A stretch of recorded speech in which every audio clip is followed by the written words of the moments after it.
Good to see y'all. Can everybody on Zoom hear me okay? If you're on Zoom, can you give me a thumbs up?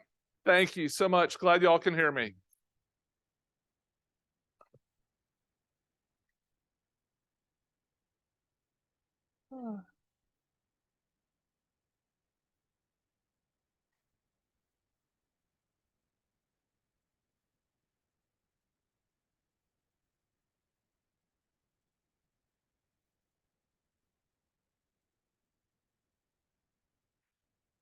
I'm not standing here in the dark.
Oh, very cool.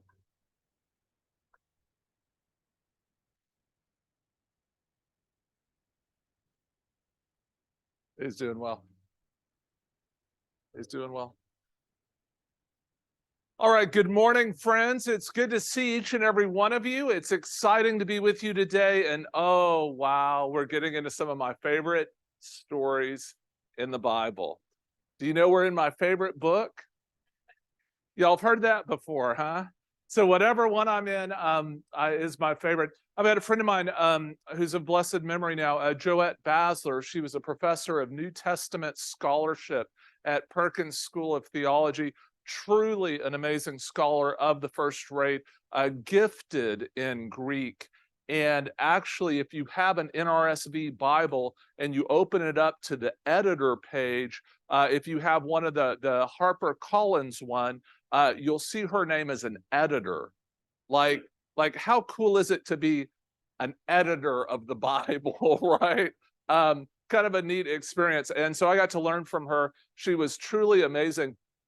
Before she had done that, she was in her master's work interning at NASA, and she said that the cosmos of all the universe was too small compared to the wonders of our Bible.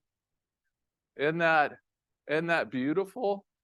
Beautiful. Just that there's so much more to go deeper. And I must confess to you that in these stories today, I got too deep into them, and I'm only coming out. If you see bags under my eyes, it's due to travel and reading. And I can tell you that today I'm going to slow down a little bit, and we're going to go really deep into some of the stories. So I do apologize. I know the first few we had to kind of fly, but I just couldn't fly past some of these stories. And so we're going to go deep into some of them. I'm going to read them in great detail, and we're going to parse them out. I do expect it will continue to hold our attention and be a blessing, but it's because these stories are so truly amazing. So want to remind you of a couple of things. You have likely already, next slide, been checked in, but if not, I've been promised that, next slide, yeah. I've been told that the check-in is working. If you don't mind, especially if you're on Zoom, to check in. If it doesn't work, let us know, because we want to make sure you get checked in, and we can work with you to help that, but we are getting progress on that. So next slide. And then before we begin, just a welcome to anyone. If you're new, I just want to remind you this third time, you won't see this slide in future weeks because we'll be in week 4. But if you're new, I want you to know our purpose is to strengthen your faith. Read the stories with me. You'll need a Bible for this when you're present with me. And then I'll answer any questions at the end. I'm going to go through my whole presentation, and at the end, I'll stay and answer questions. Also, too, if you're unable to stay, I understand that we're all adults. We have busy lives. People have different things to do. But if you get a question that you're just dying to know, shoot me an email. I do answer those. I got about a half dozen emails last week, and I got back to every one of them by sometime mid-Saturday. But it takes me a little time. But some of the questions were really, really good. But I do try to get back to you. Also, too, I just remind you there's no homework, but I hope you will join me in a lifetime of reflection on these beautiful stories, what they say about God and God's love in a world. I do want to remind you of a biblical story, what it is, just a little recap. Next slide. It's just a reminder, a love story is just a tale of lovers. It was referenced, we've had that in the English language for a long time. A biblical love story, again, it's something about God, something about us, and something about the relationship between us and God, okay? And so just want you to have that there before we jump into our fourth love story. As we get prepared to jump into that fourth love story, I just want to take a moment and kind of center us in prayer. So let us pray.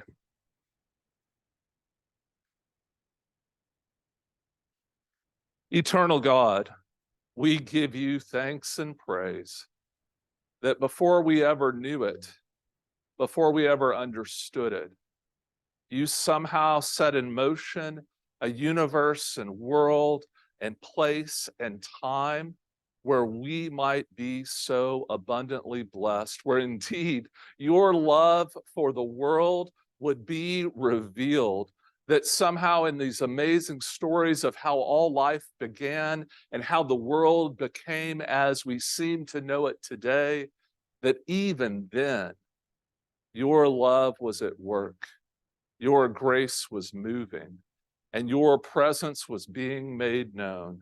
Oh God, help us this day in stories of Rebecca, in stories of struggling brothers, these two twins that just seem to fight. And to this day, help us see and understand, or even just be in awe before the mystery of you, of your mercy, and of your grace, that we are so blessed to know completely, somehow, through the mysterious love of Jesus Christ, our Lord.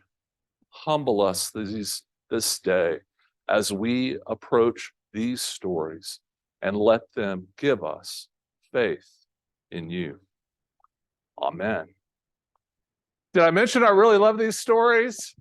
Y'all ready? Let's go. I'm so excited. Well, the fourth love story starts in the most unusual way. How many of you had your dad pick out your bride for you? I mean, my dad, who's watching this right now, would have picked Laura out for me had he met her before I did.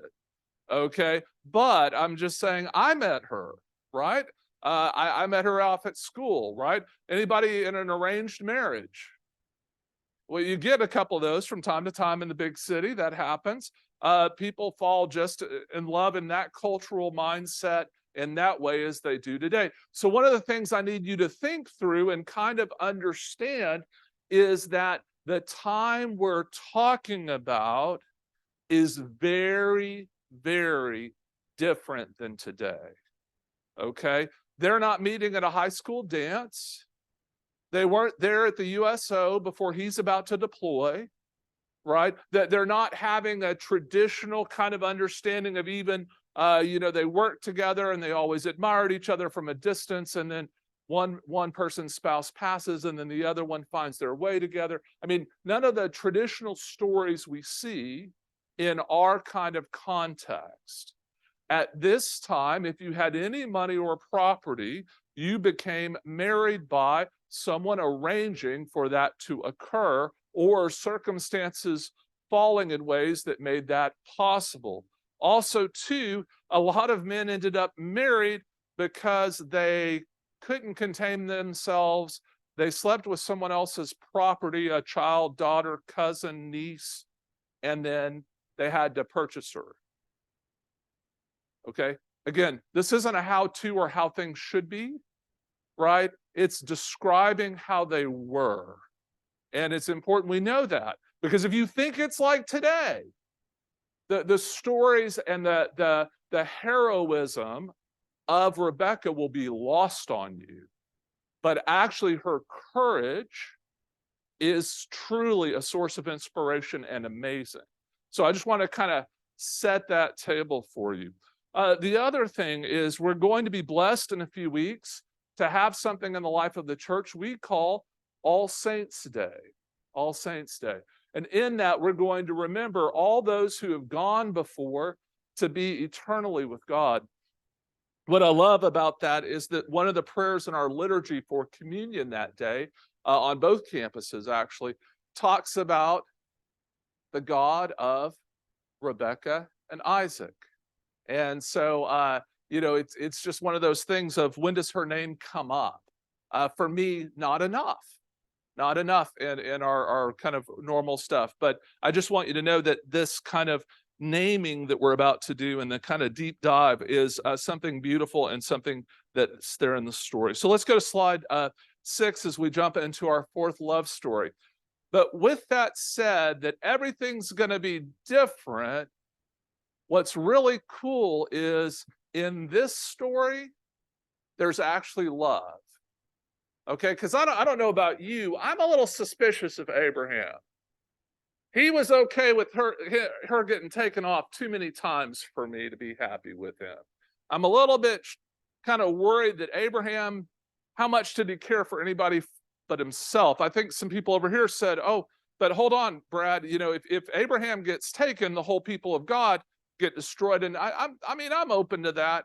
But at the same time, too, it just seemed kind of, even think about it, even when he said, "You're so beautiful," he followed that up with, "Can you act like you're my sister?" Right? That's the only affection we get from him. So I just want to be careful about it. It seemed to be a little bit how to save himself. All right, but what happens to Abraham? You remember there are several scenes from last week where God gives him a clear vision, and then Abraham tries to solve the problem. So here again, God has given him a clear vision. How are things going to be possible? Like he's going to basically give birth to a multitude of people, right? And his name is going to be made known through Isaac, and it's going to go to the ends of the earth. But what's the issue with his deadbeat son that at 40, still living at home? And he's not married. I want grandbabies. I'm supposed to have generations to be a blessing to all the earth. I actually believe in God, but I better fix it, right? Right? I'll take care of that boy. I'll get it sorted out. So what does he do? Slide 6. Abraham makes his servant swear that he will get a wife from among his people. So Abraham is deeply concerned. He doesn't want a wife from any of the people they're currently living amongst, the Hittites or the Philistines. And so he don't want any wives from that area. But it's kind of odd. He wants him to go back home to bring a wife over. There's something odd here. It starts out, and let's just look kind of at 24. It says, now Abraham was old, well advanced in years. If I said that about any of y'all would throw something at me, right? That's kind of a rude interruption, but the Lord had blessed Abraham in all things. Abraham said to his servant, the oldest of his house. Now, which servant did he say it to? Okay, the oldest, so the most trusted, the one who'd been there long. Also to the one least likely to take the gold, the money, and leave with the woman he's going to pick out for his son. Right? There isn't a police force they can call. Right? So it has to be somebody well trusted. The other thing, too, about this old servant is what's his name? It doesn't ever say the servant. So just like Abimelech is son of the king, right? Not really a name, Abimelech, that it's been made into in our Bible, because you're going to see another Abimelech later today. It's not the same Abimelech. It's Abimelech because he's also Abimelech of the Philistines. It's just a name, the son of the king of the Philistines. But what's his name? If the author of Genesis could please stand up, please give us like a little note. I want to know everything about this servant because he's awesome. Listen to what happens. The servant, the oldest of his house, who had charge of all that he had, put your hand under my thigh, and I will make you swear by the Lord, the God of heaven and earth, that you will not get a wife from my son from the daughters of the Canaanites among whom I live, but will go to my country and to my kindred and get a wife for my son Isaac. And the servant said to him, perhaps the woman may not be willing to follow me to his land, because that's what servants do. They talk back to their masters, right? I mean, are you kidding me? What's he saying? Well, he's old, he's trusted, and he knows that the journey he's about to set on is fraught with peril. It could be very dangerous to him. So as he's making this journey, he knows that must be a problem. So he's saying, hey, is she willing? So Abraham said to him, see to it that you do not take my son back there. The Lord, the God of heaven, who took me from my father's house and from the land of my birth, and who spoke to me, swore to me, to your offspring I will give this land. He will send his angel before you, and you shall take a wife for my son from there. But if the woman is not willing to follow you, then you will be free from this oath of mine, only you must not take my son back there. Right? So what he's saying is, if you take my son back to the land from which we came, he's going to want to marry her and stay there. Because it isn't a desert like this is. It's not a wilderness. It's not a wasteland like where we're living. It's right on a big major river, and but God promised me this land, so whether this land can produce or not, we're staying. It's like Texas during the drought. And by God, we're not going nowhere. We're going to stay, because we know in the next 20 years, it might be all wet and fertile, right? My mom's people are up from Spur, Texas.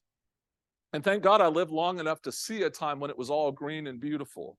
And so in the rainy season, I knew for those rainy 7 years, I knew oh, that's why people lived here, right? Right now, it's kind of barren. It's a little dry, even the cotton's struggling, right? So a little bit of a problem.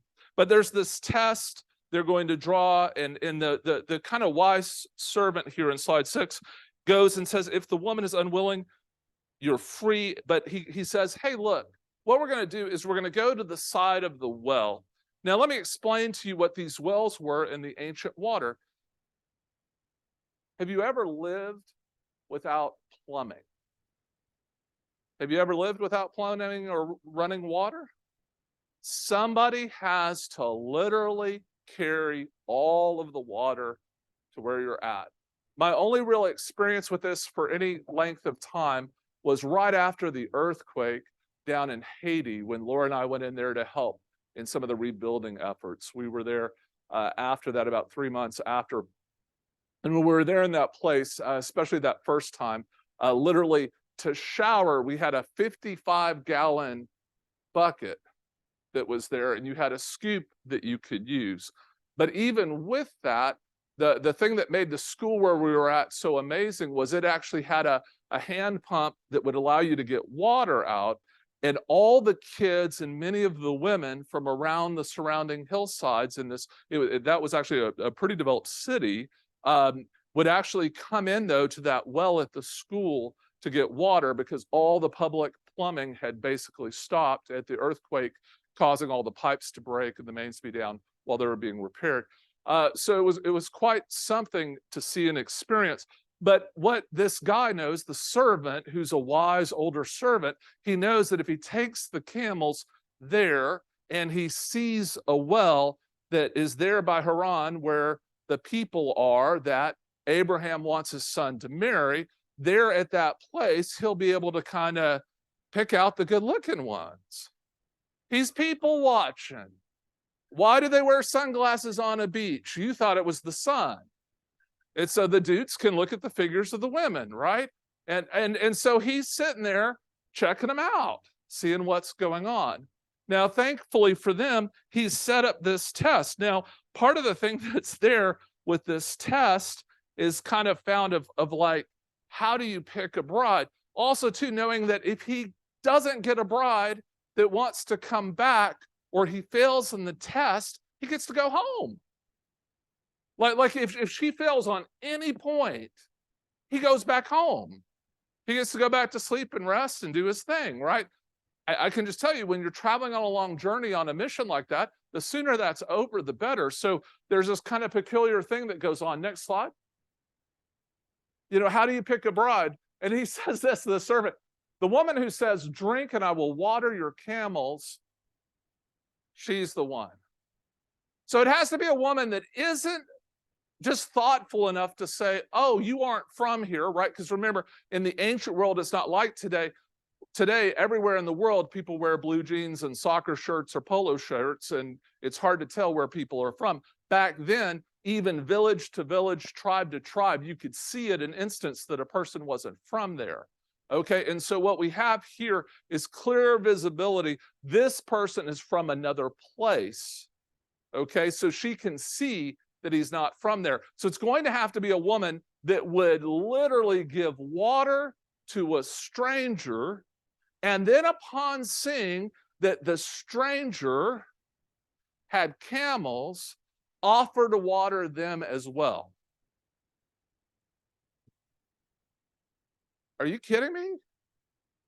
It would be as if you decided to head up to Madisonville, hanging out at the Buc-ee's, waiting till you could spot a foreigner, interrupting your own journey, and offering to buy them gas, and because you saw that they might be hungry, you're going to show them a good time and take them to some Texas barbecue. I mean, friends, this is like unusually odd that would be the expectation. Why? Because the servant wants to get home, but the servant had prayed to God, and God is going to give him the words to find the most faithful and over-the-top hospitable people on the planet. Now, there's one little kind of weirdness here, and I hate to say it. Are y'all ready? Y'all don't have anything. I'm just making sure people in the front row, you don't have anything to throw, right? That looks like it might be dangerous over there. All right, so just be careful. People at Zoom, I feel safer from you, but it just happens that the person who walks up, Rebecca, is daughter of Bethuel. I mean, come on, guys. The daughter of Bethuel. Y'all know Bethuel, right? Right? Well, that's the son of Milcah, the wife of Nahor, Abraham's brother. It's just his first cousin once removed. Right? Like, we don't do that in Texas. I wouldn't be able to do that wedding. Right? But just pointing it out. It's just there were fewer people, right? But it's a bit of an issue, right? And again, I actually did look it up to make sure I was getting that right on the, to make sure I got the first cousin once removed, because I always get confused when you get to the third or fourth cousin and whether or not they're removed or not. I get messed up on that. So if you're a genealogist, sometime pull me aside and you can help me. If you can do a chart of the Bible for me, I'd appreciate it to help me get all these characters right. But definitely not only somebody of his own tribe, but somebody who, I mean, it would be the equivalent of saying it's Lot's granddaughter, right? It's his brother's granddaughter.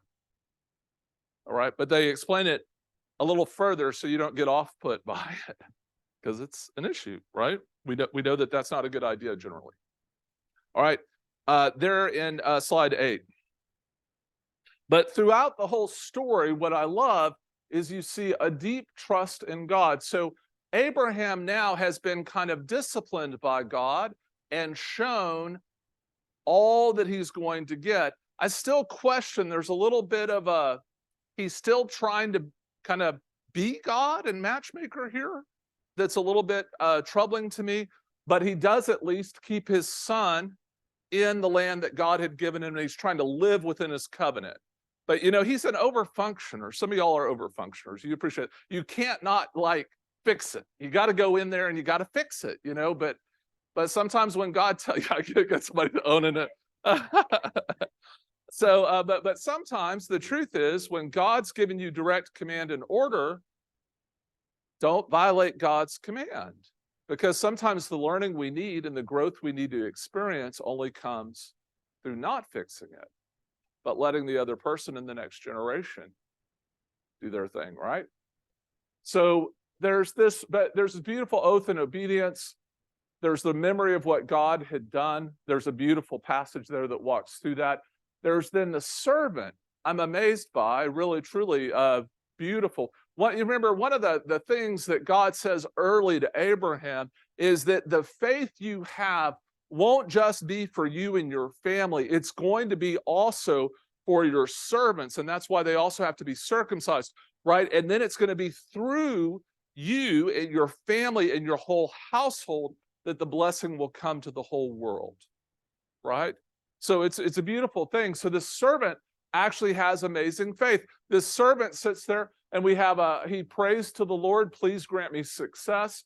The man gazed at her in silence to learn whether or not the Lord had made his journey successful. So he's watching, and also too, though, trying to match the woman to what God had for him in that. And the man bowed his head and worshiped the Lord when she actually responds in that specific cryptic way of not only giving him water, but watering all the camels. Okay, beautiful, beautiful. But don't miss the faithfulness. And then you get this weird part here. Let's go to 24:50. And here in this part, you get a kind of conversation that has, and we might start just a touch before that. Let me see. Yeah, so in 45, let's start there. Before I had finished speaking, in my heart, there was Rebekah coming out with her water jar on her shoulder, and she went down to the spring and drew it. I said to her, please let me drink. She quickly let down her jar from her shoulder and said, drink, and I will also water your camels. So I drank, and she also watered the camels. Then I asked her, whose daughter are you? She said, daughter of Bethuel, Nahor's son, whom Milcah bore to him. So I put the ring on her nose and the bracelets on her arm. You know, those nose piercings have come back in.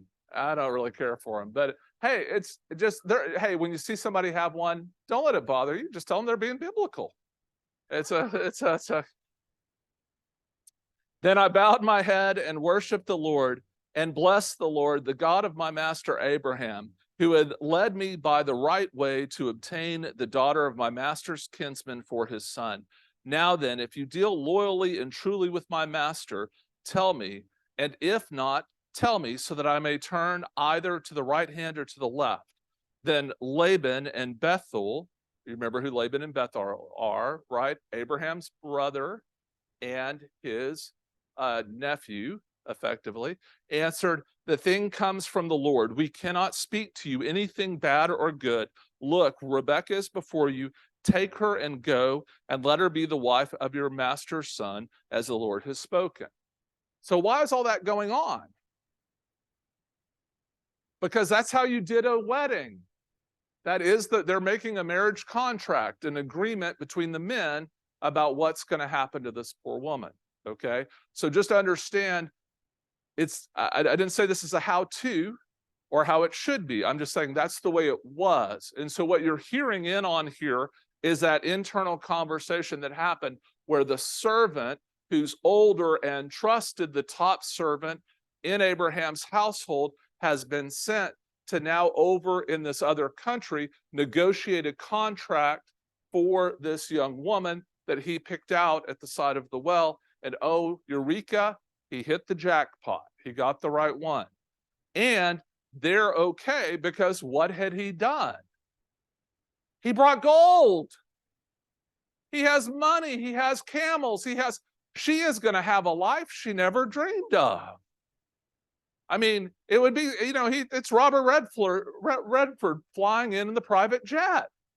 Okay? Or even better, he sent his servant for you. So then they can take you off in your, wildest dreams, right? So this is all what's kind of going on before you. And he's broken it all down there. So we have all this happening, but Laban and Bethuel say this is of God. Because how would she have known to water your camels? Right? I mean, so something is going on here. All right, next slide. Then the family gets some second thoughts. And wouldn't you know, it's her mom and her brother. And so in verse 55, her brother, I mean, because that never happens, right? A brother's never overprotective, right? But to me, and again, to be fair to this brother, protective at all. What? Oh, you want my sister and you got some money? Take her. I mean, that's not right. So anyway, so here it is, 55. Her brother and her mother said, let the girl remain with us a while, at least 10 days. After that, she may go. But he, the servant, said to them, do not delay me, since the Lord has made my journey successful. Let me go, that I may go to my master. Why? Why is he in such a hurry? Yeah. Who gets the household if the son never marries? The servant, right? So there's a possibility here that he has ulterior motives and that he's not actually, he's praying to God, but at the same time, it has to be God that's thwarting his plan. You know, like there's a little, I don't know. It's interesting that the servant. It's also interesting he's not named.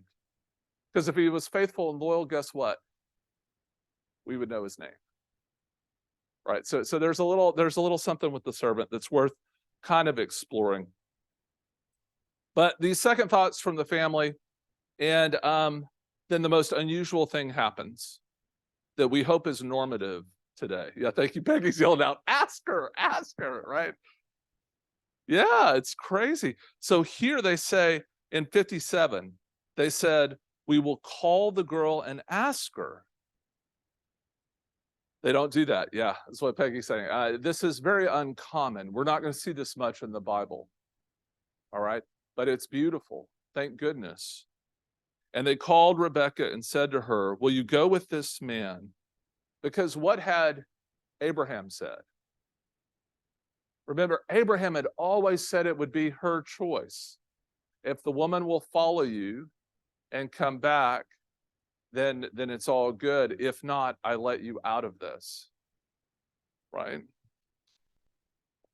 Would Rebekah, if she chose the other thing, would she have having to give the gold back?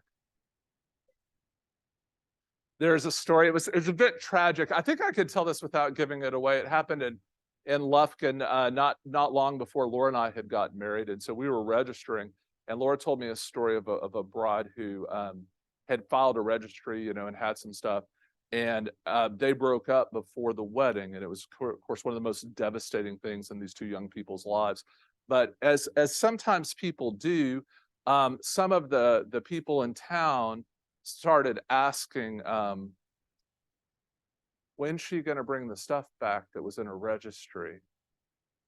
So one night after a bender, she went around town in her wedding dress that she wasn't using, shoving china back in the mailboxes and I mean, it was quite a story of that, but comes to mind here. I mean, and what I'm trying to point out to you is Rebekah had a choice, but did she?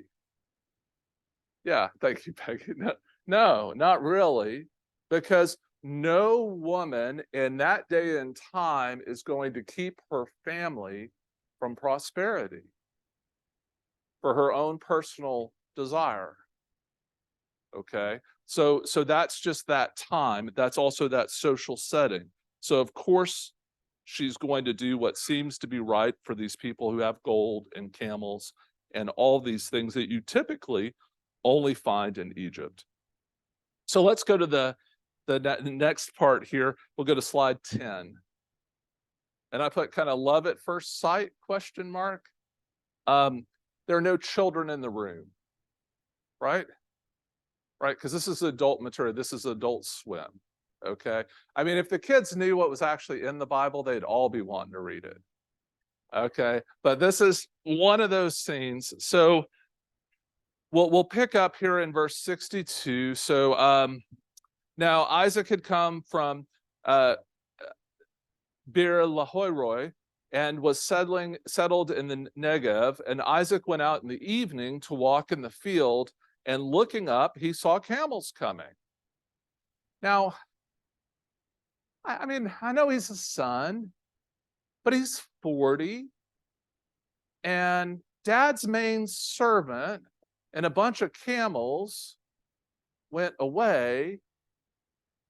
How does he not know what's going on?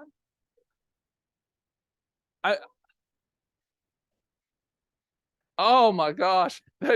For those on Zoom, they're giving me the answer right here. Yeah, he's 40. He's living at home. He doesn't have a care in the world. The bachelor's life's coming to an end. So he looks up and he saw the camels coming.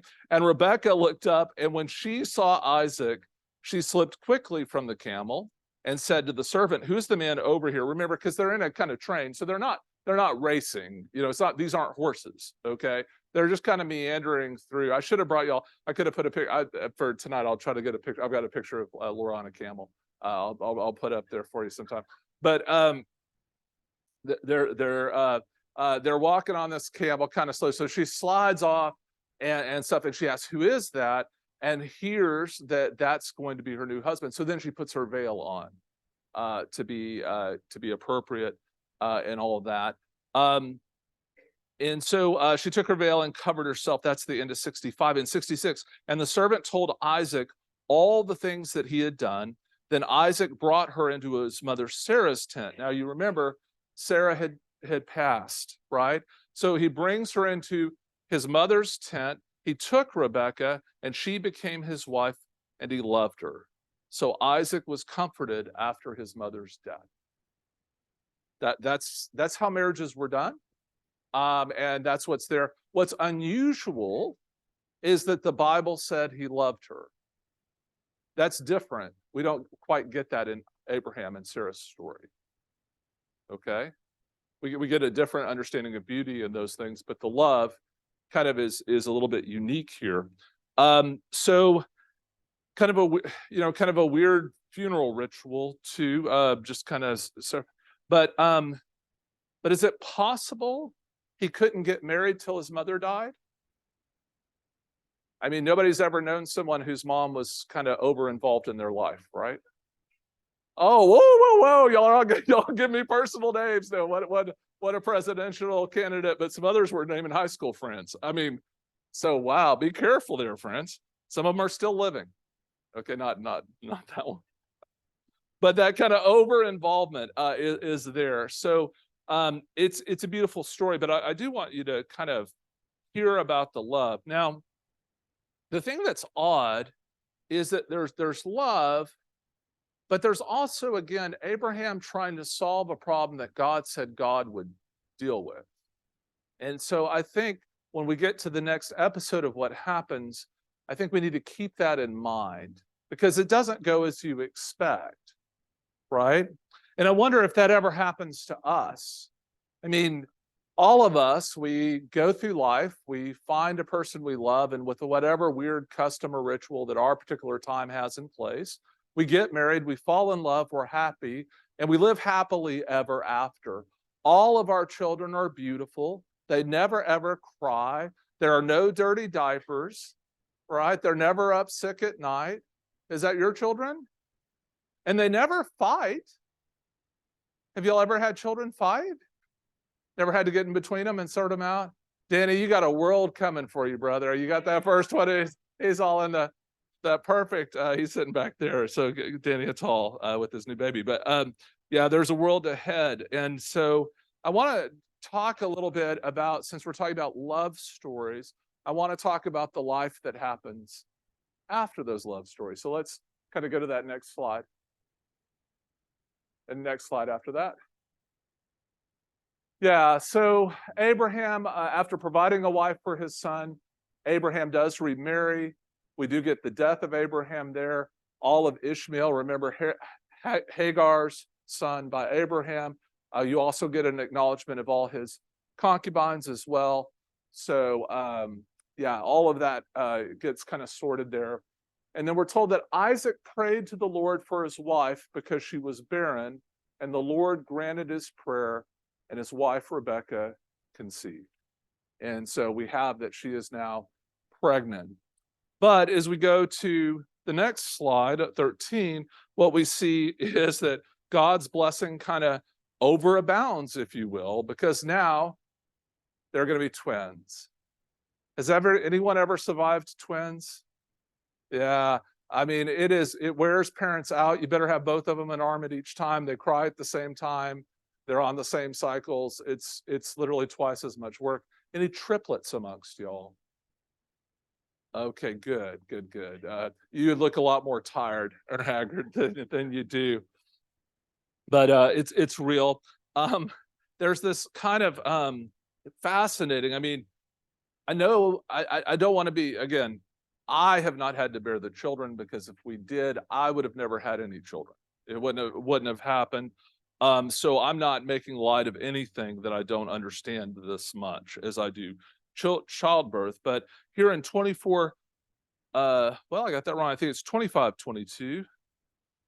Is that, do I just have the wrong song? Yeah. So it's 25:22. Sorry, you can correct that in your slides there. In 25:22, the children struggled together within her, which, I mean, I've heard of challenging pregnancies, but the idea that they were fighting in her womb. And she said, if it is to be this way, why do I live? And it was bad enough that she went to God and inquired of the Lord. So the Lord said to her, 2 nations are in your womb, and 2 peoples born of you shall be divided. The one shall be stronger than the other. The elder shall serve the younger. All right. How many times up to now in the Bible has God addressed a woman? Yeah, just barely, right? Eve, right? And then who else between here and there? Hagar. Right. And so again, there may be another one or two, but I'm just saying it's kind of rare. So circle it. Why? Because outside of Abraham, no one has demonstrated as much faithful obedience and care for her family than Rebecca. God speaks to Rebecca because Rebecca is exactly the kind of lineage and genetics he's going to need to be able to create a line of people that will actually make it through. And the world's a cruel, mean place at this time. And you got to have somebody who's going to actually be faithful. So it's amazing. But her faithfulness is a big part of that. So that's why she gets a mention. That's why she's in so many things, and that's why she'll be mentioned in the New Testament, is her faithfulness, right? So truly amazing. And you got the two nations there. Okay. Have you ever seen children, and this is in slide 14, have you ever seen children that you wondered, how did they come from the same mother? Stop pointing at them. Come on. No, right? It's there. The boys look different, right? The first came out red, all his body like a hairy mantle. So they named him Esau, which means just, yeah, it's kind of like the Hebrew word for dude. You know, it's like he's a man's man. You can tell he's burly from day one, right? Afterwards, his brother came out with his hand gripping Esau's heel, trying to like trip him or usurp him or take something from him. So he was named Jacob. Okay. I mean, friends, how we react to our children does as much to shape them psychologically as who they're born to be. Mm-hmm. Which came first, the chicken or the egg? We don't know. But both work together in that cycle of life. So too, we put on things to our children, even unwittingly, and it shapes who they become based on what we see. Because I can assure you, this disposition is seen, but it's also there. I want you to say the boys look different. The boys act differently. Esau was a skillful hunter, a man of the field, while Jacob was a quiet man living in the tents. Now, what's wrong with that? Are men supposed to live in tents in that day and time? Oh, yeah, not at all. I mean, him cooking for his brother, that's not his job. So there's a real first, kind of not first century, ancient kind of problem with that. And also, too, what we see is that the parents love differently. Okay? So Isaac loved Esau because he was fond of game, but Rebekah loved Jacob.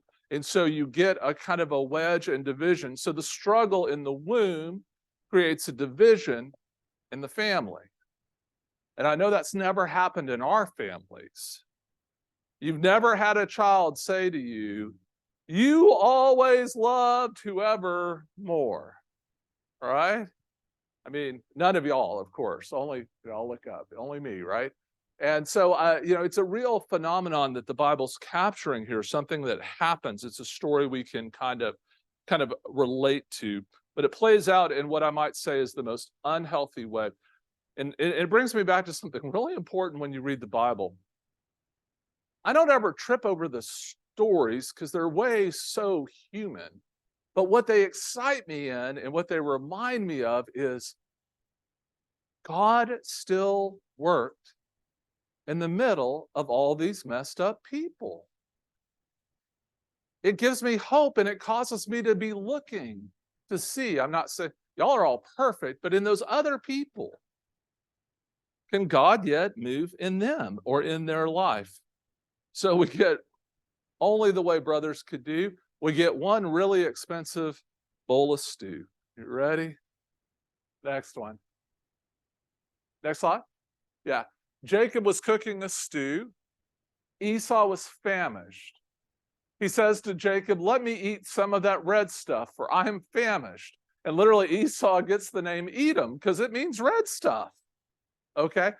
Jacob says, first, sell me your birthright. Now, I've been hungry, friends. I mean, I've been starving. I've been to a point where it's been, I've fasted for over a week before. But would you give up your birthright? Would you give away your name? Would you give away your inheritance? Would you give away your house, the camels, the food, all of that for one bowl of stew? Only if you were driven by your stomach.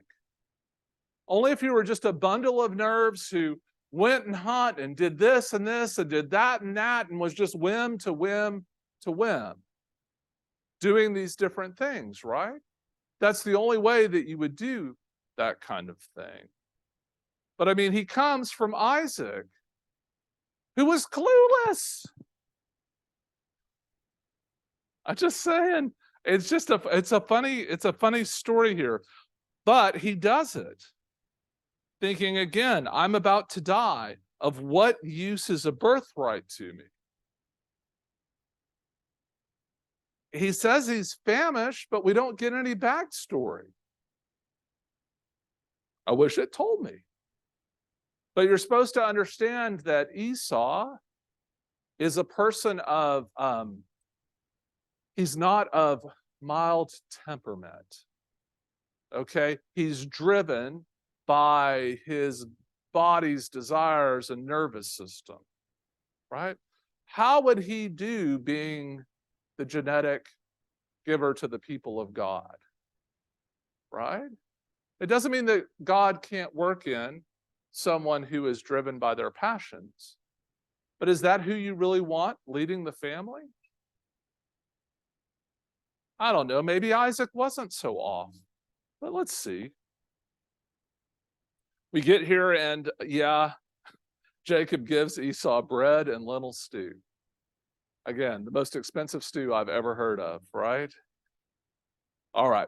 Next, slide 16. There's a struggle and blessing. We've heard this story before. The land that God gave cannot support all the livestock and cattle and wealth that has now been accumulated.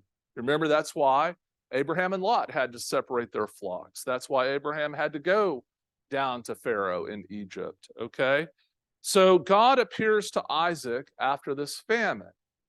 Okay, good, because now the Lord is appearing to Isaac, right? At this point, up until here, he hadn't appeared to Isaac. Remember? Who had he appeared to? The servant of Abraham, the oldest one, right? They had had some conversations. Abraham had had conversations. Has Isaac had any conversations with God? Okay, so now God shows him the covenant. Do not go into Egypt. Reside in this land, and I will bless you. I will make your family a blessing. Abraham obeyed my voice and kept my ways. So if you do what I tell you, like I blessed your father, I will bless you, right? Pretty simple, pretty straight. So he's not going to Pharaoh this time. So instead, he goes to another Abimelech. Next slide. And going to that other Abimelech, the men of the place ask about Isaac's wife. Right? We've heard this story before. She is my sister. No, she's not. She's your first cousin once removed. Like, right? But the men of the place might kill me. He knows this. We see that in the text. Abimelech of the Philistines sees them. I mean, this is a scene you got. I mean, friends, there are no kids here, right? All right, it's early in the morning, and you can just imagine Abimelech coming out of his harem and just like, oh my gosh, this wife is mad at that wife, and little Johnny's not doing this, and he's got all the burdens of running a kingdom, and he looks up and is that Isaac? I thought that was his sister. Well, that's not, well, I mean, maybe they're like that in that country. I don't know, but no, I don't think so. And he talks to him, right? He sees him, I mean, making out. I don't know how to say, I mean, like, some translations will say fondling. I mean, like, I don't know. It's there, as young kids will do, right? It's there.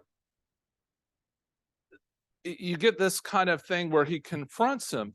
And this is the second Abimelech, the second son of a king, who is actually concerned about the right things, right? Remember, the last one was as well, God gave a dream to keep them, both to keep Sarah safe, but also to protect Abimelech, because he was actually faithfully responding to not violating her. And then also too, he says very clearly, you could have brought guilt upon us. He goes further in the text. He says, any one of us could have laid with her. That would have been a disaster, okay? Again, remember, these women are like property. So if somebody had done something, what they would have done is they would have paid a money compensation or become married to her themselves. And that would have created all kinds of big problems. So he gives a decree: whoever touches this man or his wife shall be put to death. Right? Chapter 26, verse 11. And then we're told that God blesses Isaac. Next slide. God blesses Isaac, crops reaped 100-fold, great flock, herds, and household that the Philistines envied. The problem with getting too much stuff together in one place at any time in human history, always friends. How do lotto winners tend to do? Does anybody know? Yeah, almost 2/3 end up desolate or impoverished. About 1/3 commit suicide. It's horrible statistics and numbers, because as soon as they have a little money, what happens? He said family, relatives come out of the woodwork. Trying to find them and trying to do that. And every sob story around shows up at their doorstep, telling them what to do. So it's quite sad and tragic, but that's what's going to happen here. They're going to be envied by the Philistines. So Abimelech, this Abimelech, whichever Abimelech this is, right? We don't know which. It's a son of a Philistine king. You're right, because remember, Abimelech just means son of the king. It's not actually a name. Or it's the second Abimelech, which would just be really odd, because son of the king of Pharaoh, son of the king of this. Anyway, but just trust me, it means son of the king of the Philistines. The son of the king of the Philistines, whoever this was actually incredibly faithful and a good broker, because he sends him away to keep him safe again after he'd seen him messing around and kept him safe, right?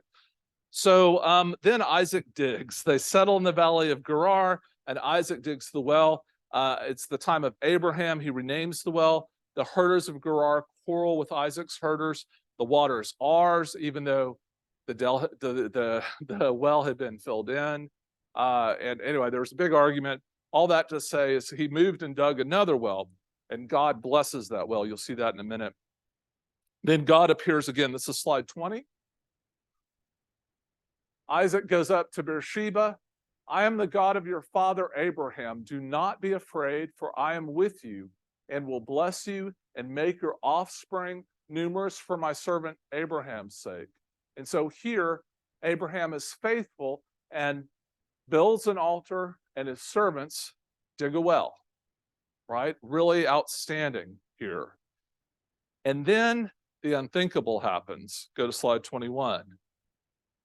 Abimelech comes out to see Isaac and brings his general with him in his dress uniform.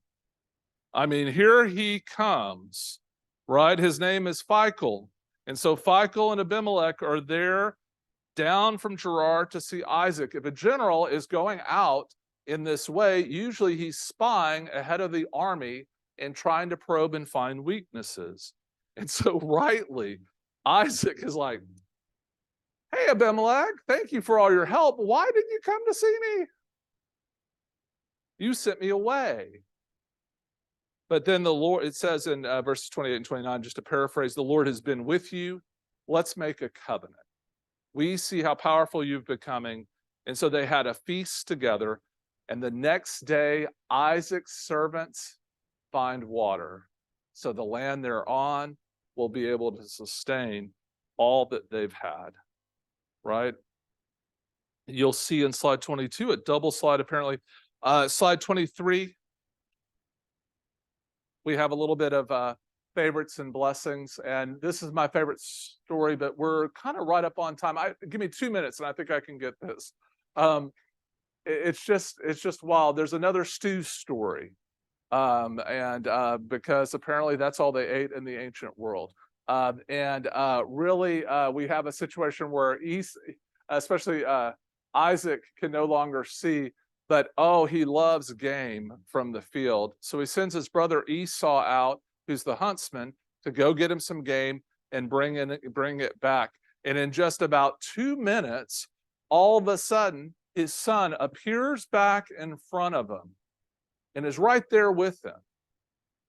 And his son, though, sounds like Jacob.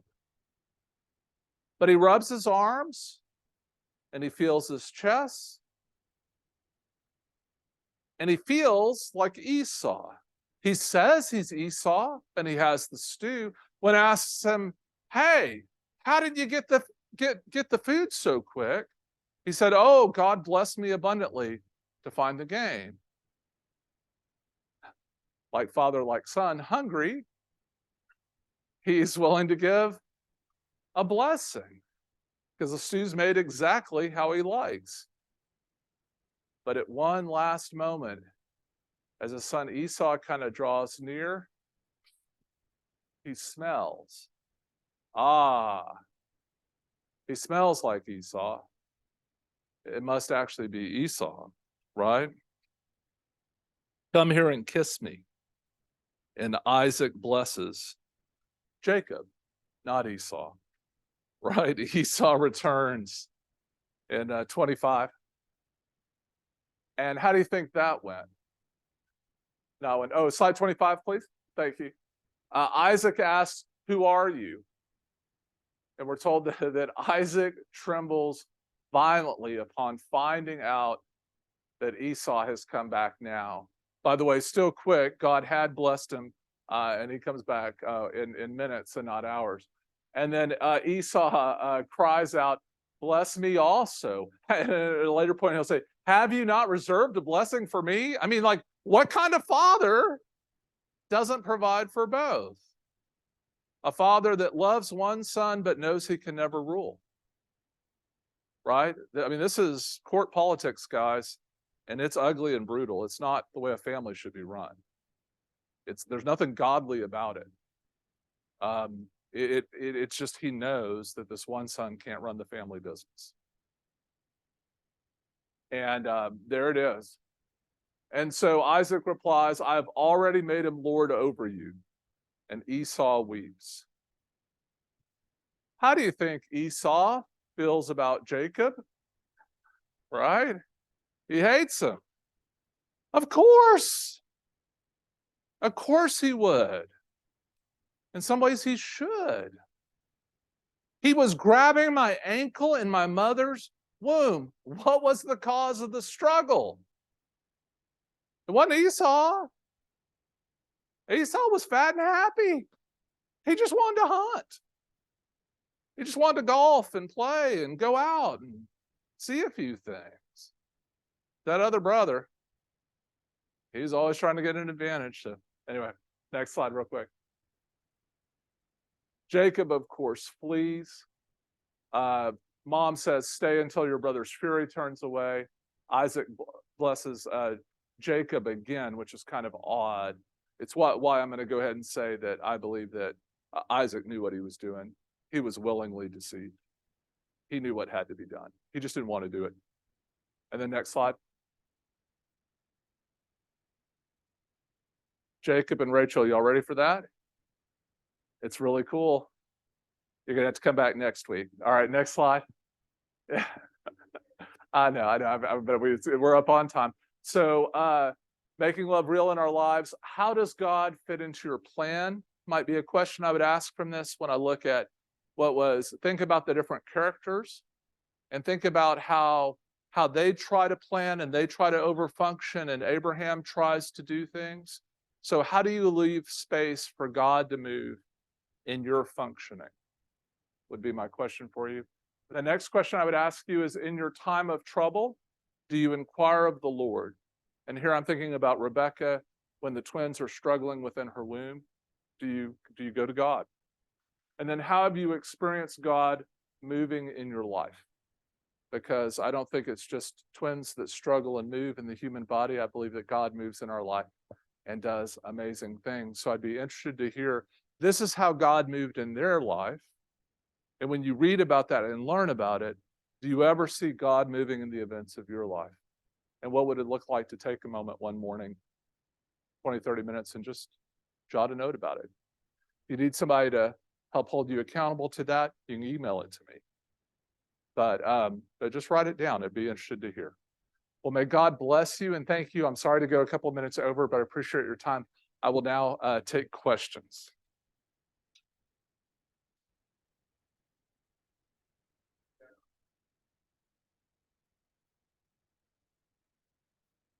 When does the Lord stop appearing to people and start sending angels? That's a really great question. Here in Genesis, it's going to be a little bit of both until we get to the Joseph novella at the end, in which case you're not really going to see a direct intervention of God speaking. And there's some people who actually theorize that in the book of Genesis, not speaking for the whole Bible here, but just the book of Genesis, that there's a real kind of movement from God being the primary character on the first page of the Bible to make it clear about God's involvement in the whole. But by the time you get to the Joseph novella, you're supposed to already be able to see how God is moving, even when God doesn't talk or appear either through an angel or in such supernatural ways. And so that's one of the theories about Genesis that's held a lot of water since about the 2nd century AD. It's out there. I think that if we think of Genesis as kind of a training book for religious people, I think certainly that's what Paul calls it when he says it's God-inspired, God-breathed, and that we're to use it to kind of work out and understand our salvation. I think it's important. So, but yeah, I would say that there. It's not a linear progression as I'm kind of going through. I'm going to think you get a transition to kind of more angel appearances by the time you get to Luke Acts in the Bible. But again, what do you do with, I mean, Jesus is fully human, fully divine, fully God, fully flesh. Like, how do we navigate that? So I wouldn't say it's and even in Revelation, you're going to have God speaking directly to people, angels speaking directly to people, and things happening all kind of intermixed. So I don't think I wouldn't say there's a linear thing. I would say in each book you might be able to find some linear times. Does that make sense? Yeah. But remember, angels are always just angels who are present on earth have a couple of functions. They're either enforcing God's will, like on a battlefield. I mean, they can be pretty, they would lay waste to whole regions and wipe out whole armies and stuff. There's one scene where one of the commanders of the army of the Lord, I believe was Abner, he says, "Okay, guys, which side are y'all on?" Like, because he's like, anybody here said, "Oh yeah, the bad guys are over there. Go, y'all go that way." So there's that kind of look, but also too, they're also messengers, and so they carry that will or knowledge of God directly to people and directly back to God, kind of thing. My favorite scene when it comes to angels, and I think I shared this with y'all in the class on that, was I love the Christmas story with the shepherds, because the way it reads, when you, especially if you break it in Greek, it's like this. These angels are they scared these poor shepherds to death. I mean, imagine. I mean, friends, they had the brightest thing they had ever seen in that time is not even going to be brighter than a candle. So then imagine something like white phosphorus going off in front of them, or gunpowder. I mean, like, whoa, these LED lights just blinding you, kind of thing. And they're just like knocked to the ground. And then these angels are like, "Don't be afraid. We've got really good news we want to tell you." And then what happens is the angels in heaven are so excited about the good news that it's like a party that falls out of heaven onto earth. And they start talking and singing and proclaiming praise to God. I mean, it's just hard to imagine. It's like they can't contain themselves. They're so excited. And so for me, that's my favorite thing. But remember, angels are always they're always somehow uniquely in the presence of God, and then present with us, and then present with God. So yeah.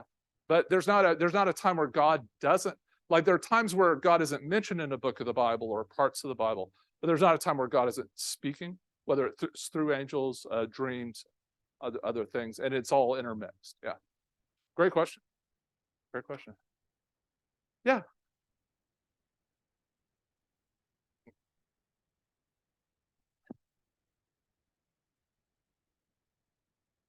Yeah. So why does Rebecca help Isaac? Is it just, or sorry, what is, I'm still caught on why does she help, Isaac? And I think it was all about the money, but because it's really funny. And sorry, let me say something right there too, because the text says he loved her. It never says it in reverse, right? That's an interesting omission to me. But anyway, now with that said, I think that why does Rebecca help Jacob? She's he's hers, and yeah, it's favorite by a lot. And I think hopefully most modern parents would try to figure out how to love both children and their uniqueness and their diversity. But everybody here, just so the people on Zoom can hear, everybody in the room's telling me that's not how it works. They're that. Now, Peggy's going to say that God told her, if I in the womb, there will be two nations, and one was going to be stronger than the other. Mm-hmm. So yeah, so God tells her a little bit, but I also think it's preference, it's personality, but it doesn't make sense from a bloodline perspective. But so far in my experience of humanity, they don't always act in rational ways. And so I don't, I spend a lot of time trying to find, and maybe this will help some of y'all, I spend a lot of time trying to find rational explanations for irrational behavior. And so I've quit trying to think for other people on a lot of levels. But boy, here, I really want to know.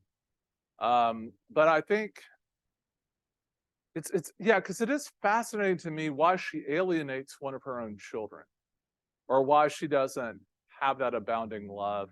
I guess I can understand the the father who likes to do certain things and the son who doesn't, having some problems along the way and getting into hiccups. But I think that that's also maybe some of it is that she just probably spent infinitely more time with him since he was always in the tents and always there too. So those relationships and those biases develop over time, and stuff. So finding a way to have that equal relationship is it's tough. All relationships are different and unique, and the Bible kind of exposes that for good or bad. I mean, what I guess gets me excited is how to say, if this was written by a royal family in Europe, you wouldn't get any of the dirty laundry. They would totally forget about the humanity part, right? But then it wouldn't speak to all of us in all these different circumstances and situations. It wouldn't offer a word of grace. Only a conquered people can produce a narrative history that tells you all the underbelly stuff, right? Only Shakespeare tried, but he only made the bad ones were all of the other families. And anytime he referred to the family that was giving him the money and allowing him to produce his plays, they were all awesome, right? Which that says something unto itself, but that's a whole nother topic. It's great. Other questions? Yeah, Peggy.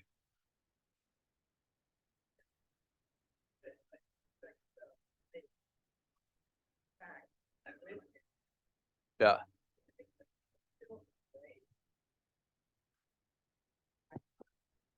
Yeah, what's so fascinating, a great question about Abimelech, and why does he come back with his general and what does he do with that? It certainly says in the text that the reason stated is because he's afraid. It's also obvious from the text that they're both kind of afraid of each other. And it starts out as a mismatch, right? It starts out as where basically Isaac has some authority and has some power, and has some wealth and some resources, but he's able to settle in a land, but he's afraid he's going to get killed. And somehow, with the blessing of God and the abundance, I mean, think of that. His crop that he sowed came back 100-fold. I mean, that's really impressive, right? So suddenly he's worth 100 times what he was before. And so he accumulates all this other kind of means and ways and people and servants and yeah, some armed guys to protect his stuff. And next thing you know, he's an army within someone else's country. So them sending him away makes sense. Them wanting a, but I mean, I can only imagine the relief that Isaac had when he sees them coming, because again, he's kind of caught off guard, right? I mean, I don't want to rate Isaac's lack of intelligence, but like I'm trying to help him by saying he was smart enough to know that the blessing needed to go to Jacob, because the text doesn't really. I mean, the text could also, you could read it as he's kind of a buffoon. He doesn't seem to know anything or do anything of his own.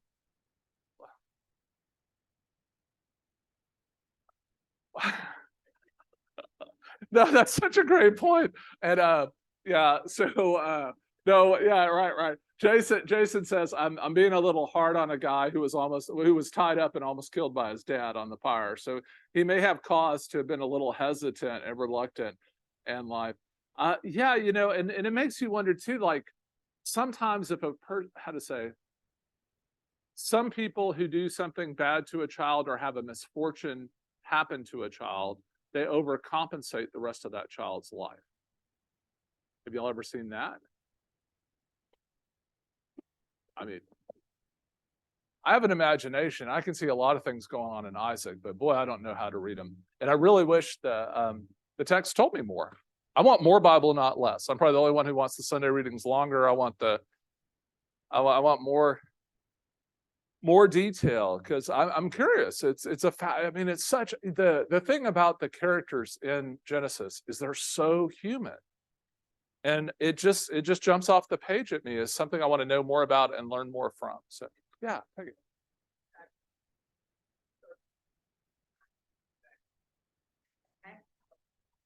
Yep.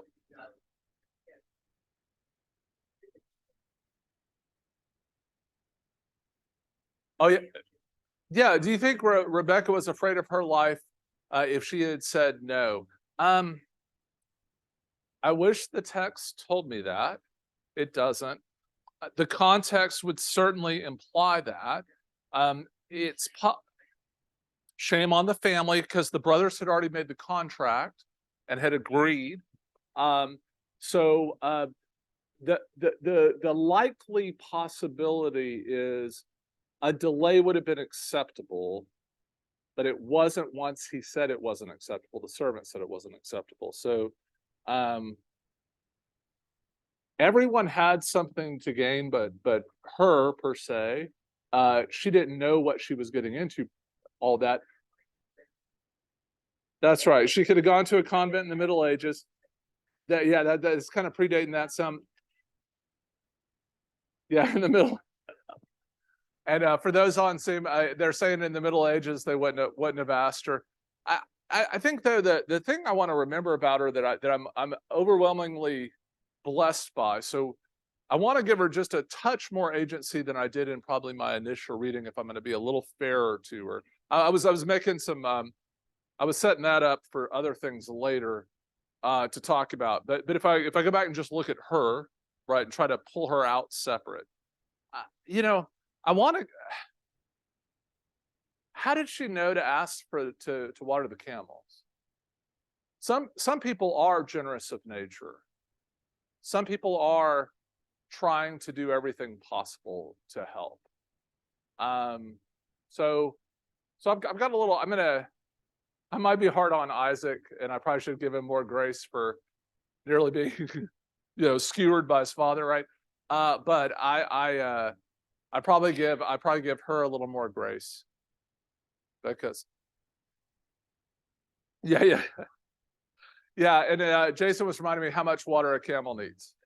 They drink a lot. They drink enough for weeks, right? So that's no small thing that she's carrying all that water for all the camels, right? It's quite a testimony to her faithfulness. Yeah, her fidelity.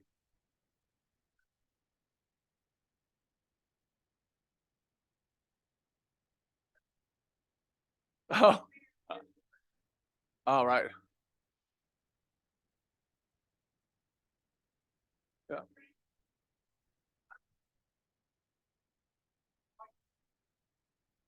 Uh, yeah. Right. So okay. Okay. Well, so right. So there. So what is it? So it was just said that it reminded her of how Texas used to be in the contract that a handshake and an agreement meant something and had value to both sides. I do think many transplants have adjusted and made that their way of life too. So I don't want to be negative about the transplants. But on the other thing too, I want to say also too, women were treated like dirt. And so this is also a reality we have to live with in our past. And that's what's happening in this story too. For me, I do agree with you that it's good to have honor and value in how we're doing things and making agreements and people keeping their word. I think that's essential. I think integrity and honesty matters even in politics, right? Which I know that gets kind of unpopular. Um, However, I do think that the other part we have to always confront in these stories is thank God the world isn't like this. Thank goodness women are not considered property and have their own agency. Um, we have in our united part of our united Methodism in the marriage covenant. Have you ever been to a wedding and you hear something that sound like the vows before you get to the vows? Before they enter the chancel area or move to the spot where the wedding's going to happen, I ask them to declare their intention. And we don't say, if y'all are cousins, you can't get married, right? Are those things we hopefully have done that before we get to that point. But we do ask each man and each woman whether or not they are serious. And is anybody has anybody got a shotgun making you do this, right? It's got you have to actually want to do it. It's also part of why you have to be sober at a wedding. A lot of people want to start the party early, and I'm telling them there's plenty of time to party after you say your vows. But if anyone in the wedding party is not sober, I'm kicking you out. I'm not doing the wedding. I'll walk, because they all need to be doing this of right mind and with full intention. And you can't make a good intention if you're not. Yeah. So, yeah.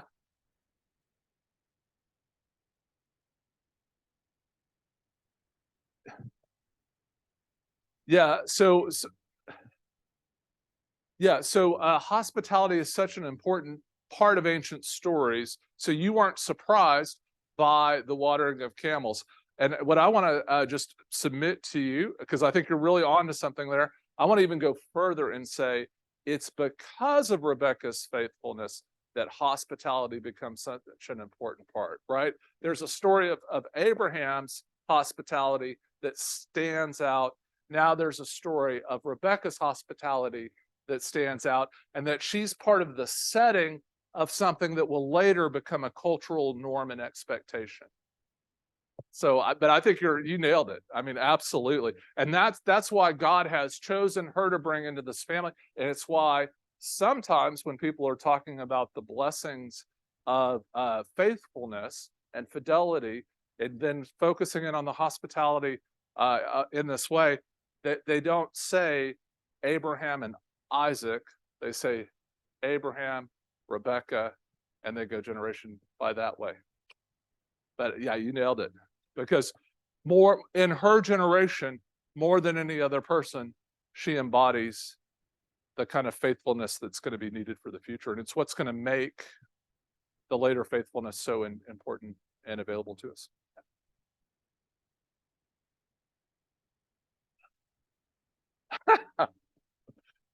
Small question, right? What exactly is the birthright and the blessing? Okay.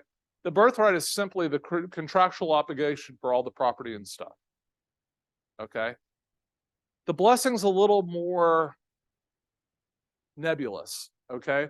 It's a blessing extended by a father to a next generation. And I'm not saying that because of Genesis. I'm just going to say because it gets kind of jacked up in the stories about Saul and David and all. And it gets kind of weirder there. But here, the blessing is more specifically the kind of God's, yeah, it's like I'm taking God's care for me as the mantle of the people of God, and I'm now passing it to you. So one is a physical, right?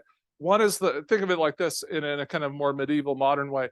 One is the scepter, right? One is the crown. So one is the spiritual authority, one is the physical stuff. Okay. But both are passed, and both are always passed to the same person. And that's why there's no there are other cultures around the world that divide the property, right? There are other cultures that do things where each child gets a share, but it always dilutes the power of the family. So that's not what's going on in this culture. Yeah, Robbie.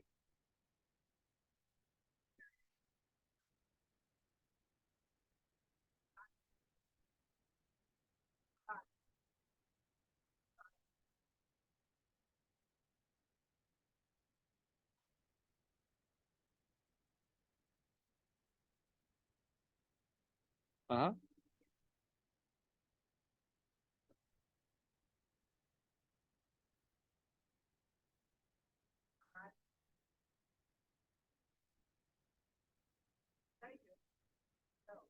Yeah.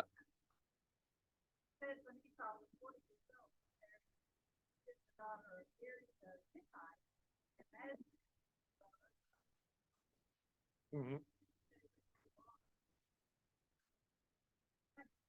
Yeah. So part of this is the Esau marries a woman that the parents can't stand, and that's a big part of it. Absolutely. Yeah.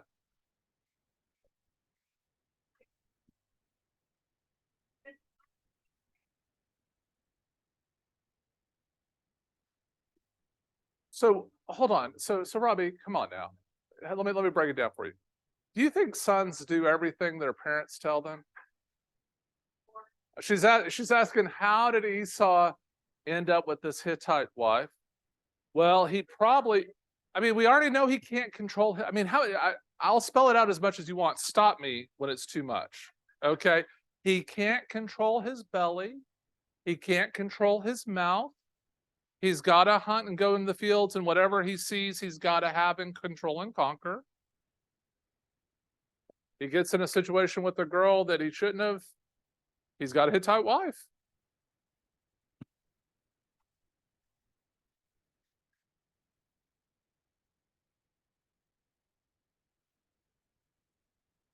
Oh, a big trigger, bigger. I mean, yeah, absolutely. Rebecca can't. Rebecca, yeah, but see, but Rebecca. So Rebecca's not going to. She's. It's hard to tell. It's hard to tell if she's mad enough about that she would deny her own grandchildren that opportunity to be part of the family of blessing. So that's the part I don't have a good read on. I do think though what we have in this is she yeah, well give me just let me finish. Sure, after I'm done, give me just a second. All right, I'm almost there. But I'm just going to say on this one though, I feel like the truth is that's part of it. It's also though what's weird is, I mean, if you really want to know what there are here are two different stories in the telling of the passing of blessing, and one has been spliced in the middle of the others. And so it's a very odd telling of it. But what you have is you have a folk tale about it, which is the birthright sold for a supper, and the kind of the fooling of it, and the whole dress down. And on either side of it, it kind of spliced in between it, you have a story that was told much more thoroughly, articulately, that was running the kind of passing of the blessing. Because it's so odd that after that you have the story that focuses on the daughters, and after that you have a second blessing. Right? We're told in the beginning of that last chapter, kind of where I ended, y'all, that on 28:1, Isaac blesses Jacob again. What's up with that? He already did it. Why does he have to do that again? It's not a farewell blessing. It's the full on blessing. But the reason is because there's two different stories. Yeah. Sorry. Yeah.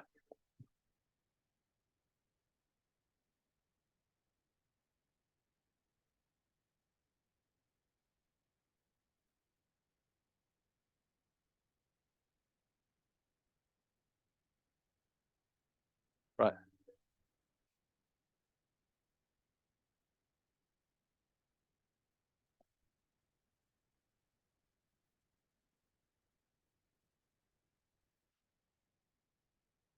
Uh,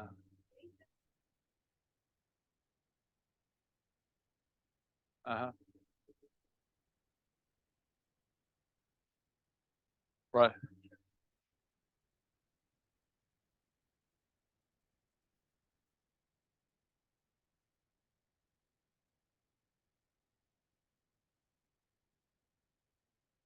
So yeah. Yeah, and Dahlia, let me be clear about the question I was asking. So let me repeat that for the people on Zoom. Dahlia shared a story about a person who never accepted that their child married somebody outside of their religious tradition, and the pain and sorrow for the family that never reconciled. And I mean, it's a tragedy what you just described, and also too what a time it was when churches wouldn't accept people as they are. Just horrific and sad. I think that though the question I was asking wasn't, how from a like does it happen? I know there are examples. I'm all with you. What I'm trying to get at is I didn't know if that would really be Rebecca's will, and I'm trying to judge Rebecca as that. The way it's played to me in the text when I read it and try to think through it is more of someone who's annoyed with someone else, not someone who has a cultural bias they can't get past. Does that make sense? I mean, it's more of a hatred for a specific person than just a whole cast of people, although they do use the language of Hittites, and it could be broader. It could be that something's being translated in a way that goobers it up in English a little bit. So I'll need to go back and look at it in Hebrew. But But I'm trying not to make any of the patriarchs or matriarchs into misogynist, racist bigots, but they might have been, and that would also be human, right? It's doesn't make it okay. It just is what it is, and thank God that God moved in them anyway. So I'm just trying, but I'm trying to work that out, and I don't have a good beat on that yet. So, but I didn't want to go there, so that's why I went the other route with it. That's why I didn't even tell that part of the story, because I really didn't want to have to go there. And also too, I do feel like it's two different stories being plopped together. So I went with the one most people learn in Sunday school. Shame on me. Y'all busted me. Also too, I was in a hurry at the end. I don't know if you saw it, but I was out of time. I could talk about this for 5 hours. I love this stuff. Could do a marathon day. We do one Sunday, have some music. Let's go through all of Genesis. It's a wondrous book.